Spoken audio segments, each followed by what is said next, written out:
You sang beautifully tonight, Christine. I almost didn't recognize you. Is something different?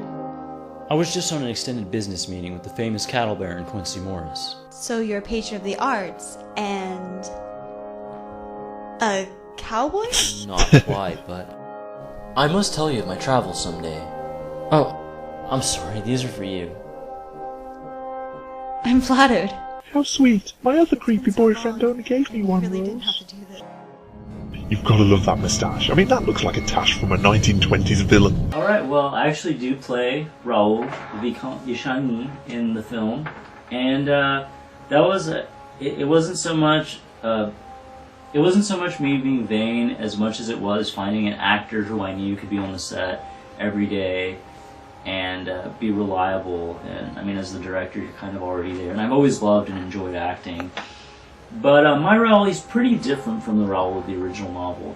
In the original novel, LaRue describes Raoul as being this kind of blonde, bland, ineffectual character. He's very sensitive. He has pretty skin like a girl, and he cries a lot. And that's all good and well. But I don't think people would really buy that. And I thought, let's make him a little bit more aggressive. Let's make him more of a fun character. He's a bit of a, I don't know what a nice way of putting it is, but he does kind of have a smart-ass edge to it. I love how pushy and stalkerish Raoul is in most of his scenes. Like in this graveyard scene, and in fact this is one of the few movie versions that feature the Paris graveyard scene. Just watch this scene here, it's great.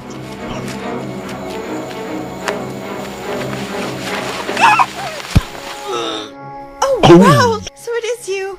How'd you guess? Is this the only version where Raoul gets smacked in the balls? I think I'd like to make a DVD of that running on loop. Raoul! Good therapy. Although it's not quite as satisfying as this. I was definitely inspired by the character of Ash from the Evil Dead series, played by the wonderful Bruce Campbell, and the character of Avenant from the 1946 Jean Cocteau version of Beauty and the Beast. Now Avenant, he is the Gaston character of the Jean Cocteau film, but he's not really, a bad guy like Gaston is. He's just sort of this pompous, aggressive jock type character. So I thought it'd be more fun from an acting standpoint and something like modern audiences could relate to a little bit more if we portrayed Raoul in that way in our film. So he is the traditional hero character, but he's still enough of an antagonist to Erik that he can actually pose somewhat of a threat, even though he is kind of goofy and a little funny. So, but I am very happy with the audience reception to Raoul so far. I had a feeling you should be here after Mass. Someone told me so at the church. Really? Who? Why, my dear father. Did he also tell you that I'm madly in love with you, Christine, and I can't live without you? Me! You are dreaming, my friend. You mustn't laugh. I'm quite serious. Now, I didn't make you come all the way down here just to tell me that. You sure were in a hurry to kick me out. I told you I was tired and not feeling too well. Or you just wanted to spend some more time with him. What are you saying, monsieur? Whom do you speak of? I speak of the man to whom you said, "Tonight I gave you my soul, and I feel dead." Double Raoul ownage. Then you were listening behind my door. In a completely innocent and non-stalkerish way. Oh, in a non-stalkerish way. That sentence is so anachronistic and out of place in a period film, but I don't know, it just makes me laugh. And that's going back to what I was saying before. These main characters just talk like modern-day teenagers. Raoul is normally the comic relief, but here he's portrayed like a typical stupid jock. The angel gives me lessons daily in my dressing room. Of course, I'm sorry, what? Was that on purpose? Well, I mean, once again, this kind of goes back to the whole accent debate. It's like, well, presumably this is being translated from French into modern English, and at the same time it's also being translated from 19th century life to modern 21st century style. So that being, with that in consideration, you need to make it more relatable, more updated. You didn't want to just do it as sort of this dry, stuffy masterpiece theater type thing, which, that's great, but we obviously didn't have the budget for that. So we wanted to make these characters feel as real and as tangible within this 19th century world, but still make them relatable to modern audiences. It almost makes these characters seem a bit more accessible for a modern audience. Raoul's reactions to Christine's crazy-ass stories about angels and stuff, it comes across quite realistic. You know, if your girlfriend started talking like that, you'd think she'd lost her freaking mind. Behind the door. That was his voice. I thought I was the only one who could hear him. Imagine my astonishment when you said he could hear him too. What's so funny? You think I heard a man's voice, I suppose? To be perfectly honest. I'm ashamed. My own childhood friend. I don't mean to hurt your feelings, but I genuinely think someone's playing you for a fool.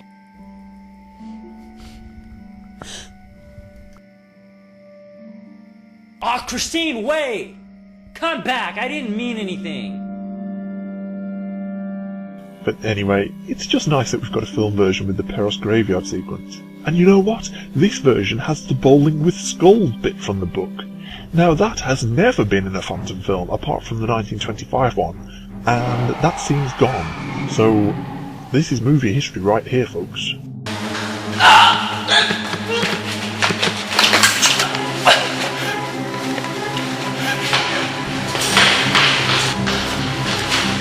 Surprise! You didn't think I'd be this handsome.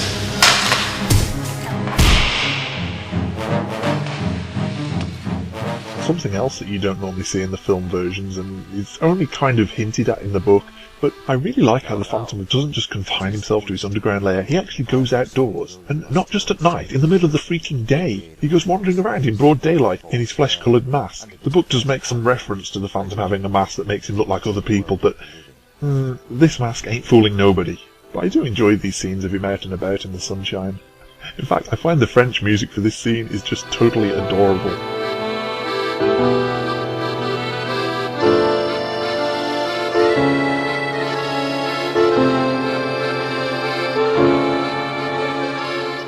It's just a nice change of pace. It's a really charming scene, actually. I like how he's drawing his fan artwork of Christine, and the Phantom talks to fish and turtles and squirrels. No, that's cool. It's quite Charles Dance of him. At least he doesn't go around stuffing the animals. These helpless creatures were brought into this miserable world for the sole purpose of starving and suffering. They do not understand beauty or ugliness, only that if you show kindness, they give you love in return. Likewise, you show them cruelty, they retaliate. Unless they are fish, in which case they can't do much. And guess what? Even though this is a low-budget amateur film, they actually saw fit to put a chandelier crash sequence in. Now, Angel of Music failed epically on that score. Let's just remind ourselves. I mean, what was that? It was a fade of black and a sound effect. But here we see the Phantom cutting the chandelier with this big-ass oversized saw. I mean, damn! That's huge! It's obviously not a full-size chandelier, but, I mean, you tried. Yes, please. This is the Vicomte de Changy. Get me Inspector Dupont immediately. Listen, I've done my research and I think I know who our Phantom is.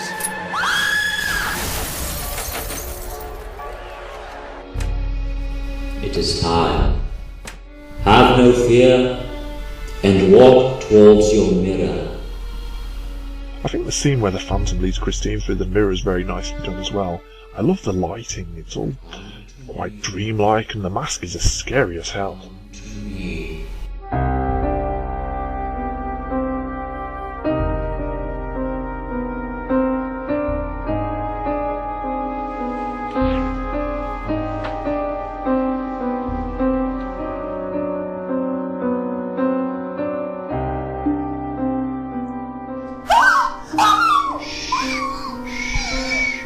Do not scream. I shan't hurt you, child, so long as you do not touch the mask.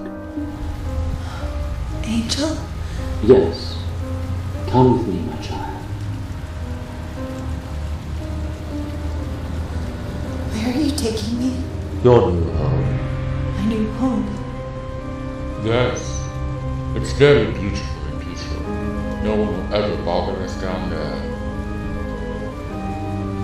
But before we go, I have to tell my aunt and Raoul. I thought you believed in them!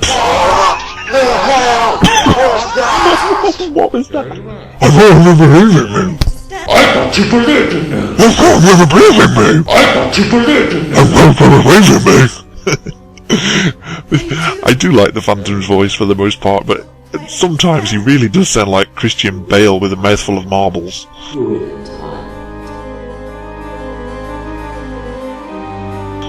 And I'm sorry, Ryan, another problem I've got with this movie is that some scenes feel a bit padded out, like this descent to the lair goes on for freaking ages. It's just walk through a corridor, cut to another corridor, cut to another corridor, walk through another corridor, la la la. No dialogue, nothing interesting, just people walking around. Yeah, well, okay, well, to be honest, you do have a valid point. The descent to the lair was a lot longer in the world premiere cut, but I came to my senses, we trimmed a little bit of the fat, so in the definitive cut, it picks up the pace a little bit more. I mean, some people say it's a little bit too slow, but we do want to sense the gap in time and space and really show the journey from Christine's dressing room to the Phantom's lair. And also, you get to see some of the limitations of your camera. I mean, it's a shame the sets and the costumes are great, but you look like you're using a cheap-ass camera. And probably on autofocus as well. Yeah, the picture quality is a little bit grainy. That was some of the first stuff we ever shot for the production. We shot this all like within the first 1 or 2 days of the film.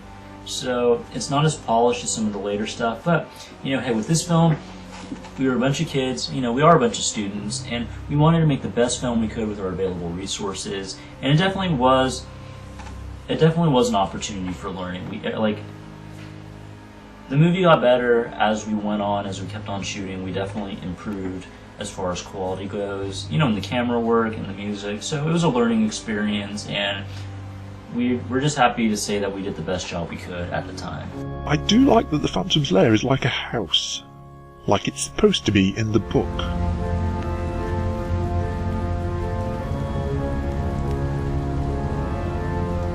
I do hope you like it. It's the best I could do.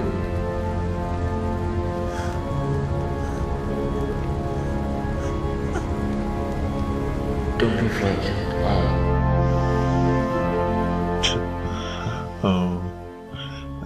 This is creepy.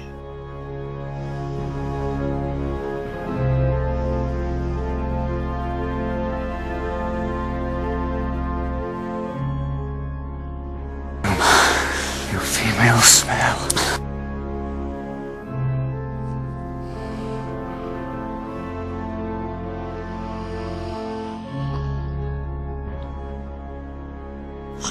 I like that Erik's mask point of view shot. I don't think I've ever seen one of those.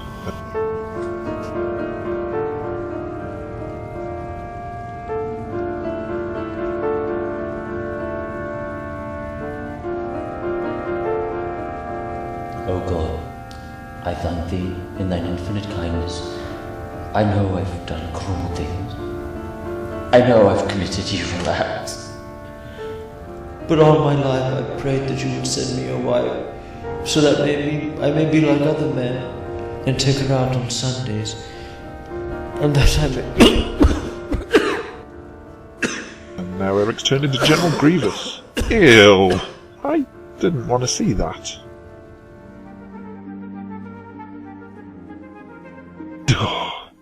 No, I don't think you should have used that Lon Chaney footage, even if it is out of copyright. That kind of takes me out of the movie, and I was enjoying myself. Yeah. Anyway, here's another scene I really like. After Christine wakes up, Erik's made her a little meal. Let's hope it's not ratatouille, if you know what I mean. Are you not eating? I dined earlier. Will you not take off your mask even at the dinner table? You shall never see Erik's face. And this scene is incredibly creepy. It just feels, I don't know, It's cozy. awkward. I love that red lighting on Erik. Makes him look evil. You flatter me, monsieur. Because you deserve it. I alone have given the world to you. You see, I made the chandelier fall. Is there something about her? No, I'm fine. Where did you live before? Coming here? With my gifts as an artist and musician, I performed across Europe. I traveled the world. I was once even an architect and advisor to the Shah of Persia, but even then I was despised. Your accomplishments are remarkable. Let us both return to the opera so we can all praise your works. Nice try. I was really on the edge of my seat in this scene. It's great tension. And this is one of the few times where this slow pace really helps it. But we would begin our day with a little passage from Verdi's Othello.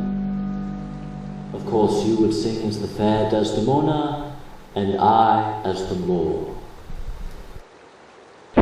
Whoa, wait a minute. Don Juan triumphant? Triumphant? Dude, there's a freaking typo in your film. Who ever heard of Don Juan triumphant? Well, actually, it's funny you mentioned that. That was one of the things I went back and forth with. You have to remember, the story is set in Paris. They're all presumably speaking French, translated into English. The text itself, like if they're reading something, the text should be in French, because even if they're speaking English, we can still put two and two together and assume that they would be reading French. So I thought, well, I think Don Juan Triumphant is written by a Frenchman, so triomphant with the O instead of the U, that is the French spelling. So I know how to spell, and that was a deliberate choice on that. I don't speak French. Probably a lot of people watching this film don't speak French, and they may not be aware that the correct spelling of triumphant is triumphant. And so their natural inclination will be, you're an idiot who cannot spell. I'm all in favour of not dumbing down a film, but anyway, I'm nitpicking now. This is a really good scene, and I shouldn't nitpick. I'm sorry. Okay, so arguably one of the most important scenes in any Phantom movie is the unmasking scene. It's a key part of the novel. It was done perfectly in the Lon Chaney movie. That movie really made this unmasking immortal. You know, just the way it was shot, the tension, the cutting from Christine to Erik, just the way the tension built and built until it reached its climax. The Claude Rains tried to do a similar thing, and although it wasn't as good as the Lon Chaney unmasking, it still had some momentum with the music. But from then on in, Phantom movies generally didn't do that slow build-up of tension. The unmasking was sort of done as an afterthought or just a very quick shock. So it's nice to see in this version that we get the build of suspense again. It goes on for ages, and the tension is just killing me. And again, I'm sorry to have to keep doing this, but let's compare it side by side with Angel of Music. That unmasking failed epically because it was shot from too far away. There was no changes of camera angle, no tension, no dramatic music. It sucked. I mean, there's no comparison. Ryan, you did a really good job on this unmasking. And after we've seen how disgusting the Phantom looks throughout, I mean, just the makeup around the mask is amazing for low budget, so I can't wait to see what his face looks like. Oh, please don't disappoint me. I've been disappointed by so many movies, but this movie is good. I'm really looking forward to it. I can't wait to see this face. Oh, come on, Christine, come on, just pull it off, pull it off. Pull it off. Bullshit! No! Who put that censor screen there? Relax, I put it there. Look, I don't want to be giving away all my secrets. You can't do that. How else are people going to want to buy the DVD? This is my review. How did you get on my video editing? Hey, no, hey, don't you shush me. This is my review. My review. Look, man, I want people to be surprised when they watch the movie. They gotta have something to look forward to. But I was enjoying myself. Overall, I really like this movie. I think it had a few pacing issues here and there, could have done with a few more cuts.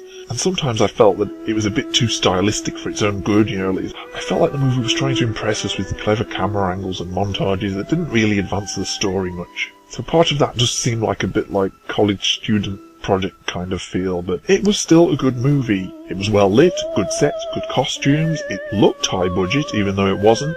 The acting was well above average for amateurs. The script wasn't bad at all, apart from a few sprinklings of modern speech here and there that took me out of the period setting, but it was okay.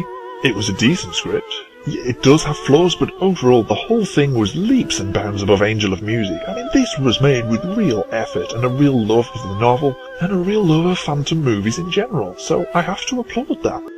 Oh, that's a nice little reference in your end credits. Like it. definitely the best Phantom fan film ever made, by far. Okay, you don't have much competition, but still, take credit where it's due. And even up against professional Phantom movies, yeah, it'd probably make my top 5. I like this film. I'm not used to watching Phantom films that I like. It's a weird experience. So, my loyal viewers, if you like the look of what you see, buy this movie, support people like Ryan, and then maybe we'll get to see part 2 with all sorts of cool things. I'm gonna be honest, I feel really uncomfortable knowing that you're standing right here. I have no idea how you got into my house, but I am really glad you got to watch the movie. I'm glad you enjoyed it overall, and I really appreciate being on your show. So, thanks. Well, thank you. And for those of you guys who are interested, Erik, Portrait of a Living Corpse, the Definitive Cut Special Edition DVD, is available exclusively from BigJohnCreations.com, starting February 28th, 2012. It's loaded with special features. We have an 82-minute documentary called False Faces, Reinventing the Phantom of the Opera, which follows our journey from conception to the world premiere of Erik, Portrait of a Living Corpse, as well as the director-preferred 62-minute cut of the film itself. We also have an audio commentary and some deleted scenes. So definitely check it out. Erik, Portrait of a Living Corpse, the Definitive Cut, on BigJohnCreations.com. Thanks. You heard him, folks. You go and buy Erik, Portrait of a Living Corpse. Comes personally recommended by the Phantom Reviewer, and let's face it, there ain't many films I've seen lately that I would recommend to you, but this is one of them. Check it out, buy it, support up-and-coming directors like Ryan, and maybe we can see more Phantom-y goodness in the future. Well, Ryan, you have redeemed yourself, so you are worthy of the gift of life, which I grant to you so you can continue making movies. Other directors may not be so lucky. I've always fancied a little trip to Italy. Maybe I should pay a long overdue visit to Mr. Argento. And then maybe I should really get back to Maria. I think I left her tied up without any food or water. I can't remember which DVD I left on loop for her. I hope it wasn't anything bad. Oops.